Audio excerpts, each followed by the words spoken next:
nickel. Donc, aujourd'hui, on se retrouve pour un nouveau format de vidéo que je voulais lancer depuis déjà un bon moment sur la chaîne, mais que j'ai jamais le temps de faire parce que je manque un peu de temps en ce moment.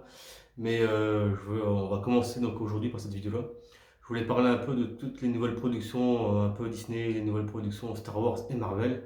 Aujourd'hui, la vidéo va concerner surtout donc The Mandalorian pour discuter un peu avec vous. Donc, la chaîne tourne surtout sur Marvel et sur Star Wars, principalement Star Wars. Donc, ce sera également donc, une vidéo concours. Donc à la fin, je vous montrerai donc une maquette que certains abonnés ont déjà vue, que j'ai mis en post, que je vais offrir. Donc à la fin de la vidéo, il faudra juste donc pour cela être abonné à la chaîne tout simplement, laisser un commentaire dans le descriptif. Et ce sera donc un tirage au sort que je ferai donc d'ici 2 semaines. Donc je pense pas le lundi prochain, mais le lundi d'après. Donc on devrait être le 22, lundi 22 juin. Je ferai le tirage au sort à ce moment-là. Donc sur la chaîne YouTube, comme pour les derniers concours que j'avais déjà fait. Donc ce sera un tirage au sort aléatoire parmi un commentaire donc, de la chaîne. Donc pour ça, il faut juste être abonné, mettez un petit j'aime, partagez si vous voulez, avec un commentaire, on discute sur la chaîne et je tirerai un commentaire au hasard. Et la personne qui sera donc tirée au sort gagnera donc le lot. Je vous montrerai le petit lot donc, à la fin de la vidéo. Et puis donc, on va attaquer donc, la vidéo tout de suite. Donc, juste également pour vous dire que la chaîne va un petit peu changer. Donc là, le fond noir que j'ai derrière, c'est un simple toile que j'ai tiré pour faire des photos à la base. Mais surtout, donc, je vais faire un petit décor plus tard, ça va venir pour cet été. Donc je mettrai peut-être des figurines, des choses comme ça, un poster. On va redécorer un peu la chaîne pour que ce soit un peu plus sympa. Surtout quand je fais des vidéos de ce type-là, pour discuter avec vous. Pour essayer d'avoir un simple fond en arrière-plan. Donc il y aura un petit déco que je vais mettre en place et on va faire des choses un peu plus sympas. Et donc si ce format-là donc, vous plaît et vous intéresse, ben, on en fera plein d'autres. Dès que j'ai le temps, je ferai des vidéos pour en discuter avec vous. Donc pour ceux qui n'ont déjà pas vu donc, The Mandalorian, qui est dispo donc, sur Disney+, n'hésitez pas à regarder, c'est vraiment bien. Surtout tous les gens qui sont déjà abonnés à Canal+, Disney+, est offert avec en ce moment. Donc ben, allez-y, hein, c'est compris dans votre abonnement, il n'y a aucun surcoût. Franchement, c'est vraiment le programme qui vaut le coup en ce moment sur Disney. En attendant les séries Marvel et la saison 2 de Mandalorian, c'est vraiment le programme qui est vraiment intéressant. En plus, c'est 7 jours gratuits, donc même si vous n'avez pas Canal+, et si vous ne souhaitez pas prendre l'abonnement à Disney+, vous pouvez vous inscrire 7 jours, regardez Mandalorian, ça va très vite. Les épisodes durent environ 30 à 40 minutes, il n'y en a que 7 ou 8, je ne sais plus de tête. Mais du coup, voilà, 30-40 minutes, c'est regardé en 2-3 jours, c'est regardé quoi, sans aucun problème. Donc franchement, n'hésitez pas à vous abonner euh, gratuitement, hein, et puis vous regardez la série. Si après les autres programmes ne vous intéressent pas, bah, pas de problème, vous résiliez. Mais si vous êtes fan de Star Wars, c'est vraiment la série que je conseille. Je connais beaucoup de gens autour de moi qui sont fans de Star Wars, mais qui ne veulent pas regarder Mandalorian parce qu'ils ont été déçus par la dernière postologie de Disney. Et du coup, ils disent ouais, ça va être nul, c'est pas bien, Disney, ils font que de la merde. Alors que franchement, non, c'est très bon. C'est vraiment dans la même veine que Rogue One, c'est vraiment dans le même délire que la trilogie d'origine. C'est vraiment une série qui mérite d'être vue. Et j'espère que saison 2 sera aussi bonne que la première. Parce que c'est vraiment quelque chose d'intéressant. Les décors sont faits en temps réel, c'est pas du fond vert. Ils ont mis des écrans, donc je sais pas si vous avez regardé un peu. Ils ont mis, justement sur Disney, il y a un reportage qui explique comment ils ont fait ça. Ils ont mis des écrans, des grands panneaux LED pour mettre les fonds, donc les décors fictifs sur ces panneaux LED. Et du coup, c'est tourné donc en temps réel dans un décor naturel avec les panneaux LED derrière. Et tout ce qui est fait lumineux, tout ce qui est fait de lumière, tout ce qui est fait de reflets sont donc naturels. C'est de la lumière qui est générée par les panneaux. Et c'est pas fait en arrière-plan, c'est pas fait sur de fond vert, donc c'est vraiment beaucoup plus vivant. Surtout avec la note de Mandalorian, où tout se reflète dessus, c'est vraiment agréable de voir que c'est pas fait en post-production.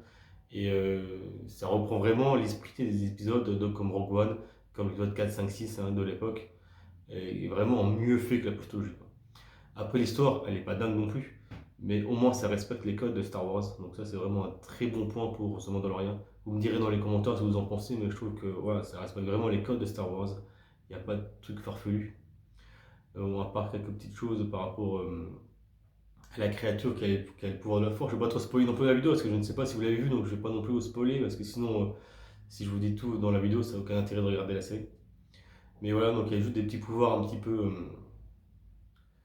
Ouais, qui sont peut-être pas forcément bien exploités tout de suite, mais après tout le reste c'est cohérent, ça reste cohérent. Donc il y a vraiment aucun truc qui se tirait les cheveux, on va dire, on va se tirer les cheveux, ou vraiment on sursaute sur son cerveau en se disant mais qu'est-ce qu'ils ont fait dans le film? Pourquoi si, pourquoi ça? Là, la série au moins qu'on la regarde, elle passe bien, c'est cohérent, c'est rafraîchissant, c'est divertissant.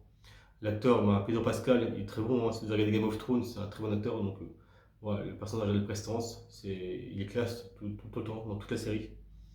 Le personnage de campagne donc, il est vraiment bien fait aussi, c'est bien trouvé, c'est une bonne idée.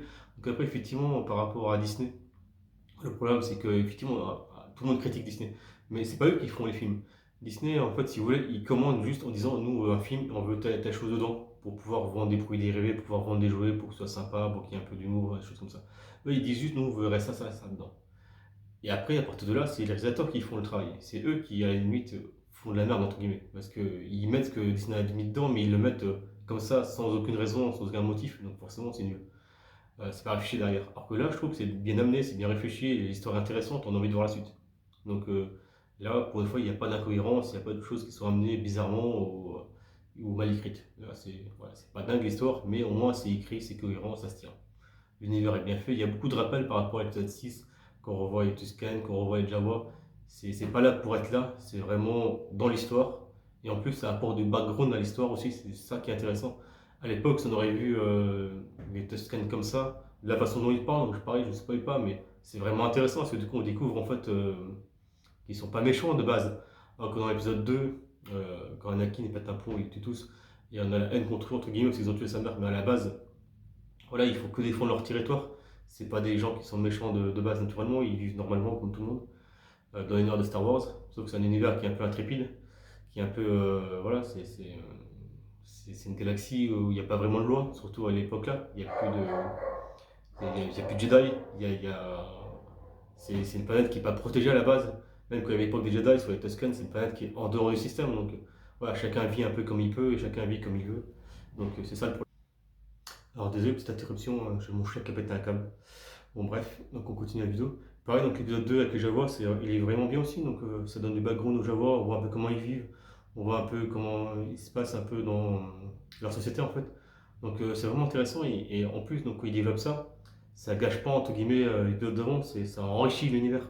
Donc ça c'est vraiment intéressant, c'est ça qu'il fallait faire dans Star Wars à la base. C'est pas rajouter des trucs what the fuck entre guillemets et faire n'importe quoi. C'est vraiment prendre ce qui est de base et enrichir l'univers. Donc ça, c'est vraiment bien. Donc c'est pas que la série est intéressante et que en général elle est bien appréciée parce que ça ne casse pas l'univers de base et ça l'enrichit.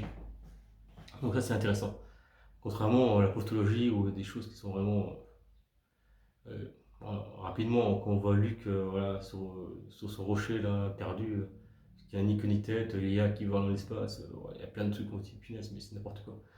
Et alors que là non, il n'y a pas de problème à ce niveau-là. Donc c'est cohérent par rapport à ce qu'a écrit Lucas à l'époque. Et ça enrichit l'histoire sans en venir casser le truc derrière. Donc ça c'est vraiment bien. Après il y a plein d'autres petites choses, hein, comme l'épisode de la prison, vous verrez, c'est sympa. Voilà, donc c'est des petites choses qui enrichissent l'univers en plus. Donc c'est vraiment une série qui est intéressante et qui mérite vraiment d'être vue. Si vous êtes vraiment fan de la trilogie d'origine, si vous avez pas, si vous connaissez Star Wars, donc il y a 30 ans, bah, c'est vraiment une série qui est faite pour vous parce que vous allez vraiment retrouver ce que vous avez vu à l'époque. Et pour ceux qui découvrent Star Wars, moi, je trouve que c'est une très bonne série aussi, parce que justement, si vous avez vu les nouveaux films et les anciens, ça va rajouter du background sur les nouveaux films et sur les anciens films.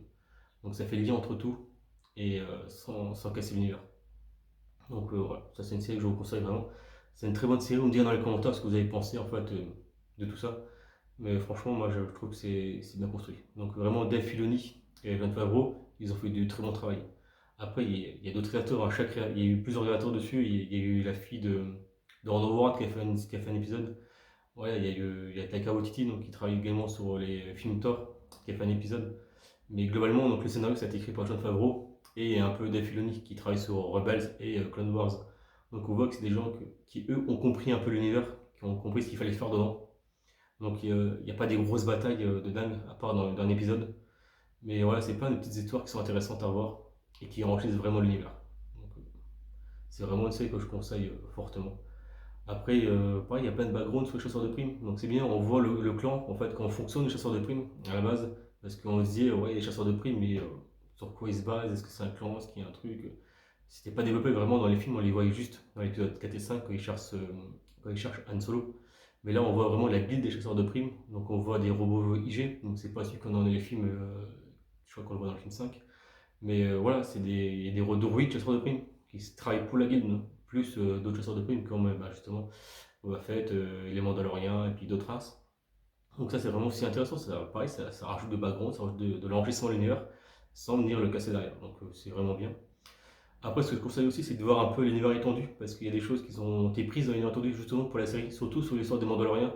Si vous commencez à regarder, et que vous avez vu que les films, vous n'avez pas du tout lu de BD, vous n'êtes pas intéressé aux Mandaloriens, vous n'avez pas regardé ni Rebels ni Clone Wars, ça va être un peu compliqué pour vous, surtout à la fin, avec le fameux sabre spécial qui est dedans. Donc, il y a je vous dis, je ne pourrais pas non plus, mais il y a un sabre bien spécifique qui appartient donc aux Mandaloriens. Donc là, c'est pas un spoil, c'est une histoire donc canon maintenant, où il y a eu un Mandalorien donc, qui est devenu Jedi, qui a un sabre spécial, qui est dans la série. Et si, ouais, si vous n'avez pas regardé les BD, si vous n'avez pas intéressé un peu à ce qui se passe au niveau Legend étendu, vous allez dire mais d'où ça vient, comment ça se fait. Donc si on connaît un peu Legend et l'étendue, bah, là on comprend tout de suite d'où ça vient. Et donc c'est pour ça que ça donne envie de voir la suite, pour voir effectivement, pour comprendre un peu, pour voir le background de tout ça. Et surtout qu'après, dans la saison 2, il parle d'Ashoka. Donc franchement, il faut regarder Rebels, il faut regarder Clone Wars. Donc même sans forcément lire les BD, donc sur les légendes étendues, si vous voulez pas les lire, si ça vous intéresse pas de lire, bah, il faut au moins voir Clone Wars et regarder un peu Rebels, c'est pour justement comprendre l'histoire des Mandaloriens, comprendre l'histoire d'Ashoka, surtout avec Anakin, et d'où viennent les Mandaloriens. Comme ça, au moins, vous allez pouvoir vous resituer dans l'histoire et apprécier beaucoup mieux en fait la série. Et vous dire, ah, ça vient de là, ça vient de ci. Ce sera beaucoup plus intéressant pour vous. Si vous regardez la série sans avoir lu l'étendue en BD, sans avoir regardé Clone Wars, The Rebels, ce sera bien quand même, hein, mais il y a plein de choses que vous allez louper, vous n'allez pas comprendre d'où ça vient et vous allez passer à côté. Donc c'est un peu dommage. Donc voilà, si vous n'avez pas vu ça, moi je vous conseille déjà de regarder Clone Wars, de regarder un peu Rebels, de regarder un peu l'histoire de Mandalorian. Vous trouvez des résumés sur Wikipédia, ça en parle rapidement, donc c'est intéressant. Regardez aussi. Comme ça, après que vous allez vous mettre dans Mandalorian, vous allez comprendre toutes les références et vous avez forcément envie de voir la saison 2. Voilà donc pour ce que j'avais à dire sur Mandalorian. J'espère que ce format de vidéo vous plaît. Si vous intéresse, j'en ferai d'autres sur la postologie et puis sur des films Marvel, sur l'histoire de Marvel aussi. Et j'en ferai ça au fur et à mesure. Voilà, dites-moi dans les commentaires ce que vous pensez de Mandalorian, si ce format de vidéo vous plaît, si vous en voulez d'autres, sur quel sujet vous voulez, et puis je ferai ça. Et donc pour revenir au concours, donc, je ferai gagner ça donc, à un abonné, donc, dans les commentaires que je ferai tirer au sort. Donc c'est le Faucon Millennium. Donc c'est une maquette à la base qui coûte pas très cher, une trentaine d'euros. Bon, il est quand même de bonne taille, mais il a été repeint notamment par Chris Fig. Donc voilà, vraiment la maquette est blanche, hein, c'est une maquette qui coûte pas cher, donc vraiment il n'y a aucun pain dessus. Donc voilà, c'est un beau produit que je fais gagner parce que le repaint il coûte quand même cher.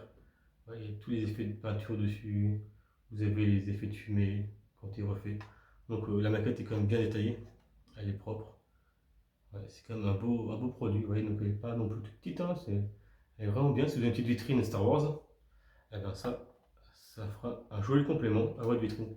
Et donc je vous donne le support avec. Ce sera donc ceci, pour poser donc le Faucon Millennium. Il se pose en fait hein, comme ceci, hein. Comme ça, dans votre vitrine, donc pour le maintenir en l'air.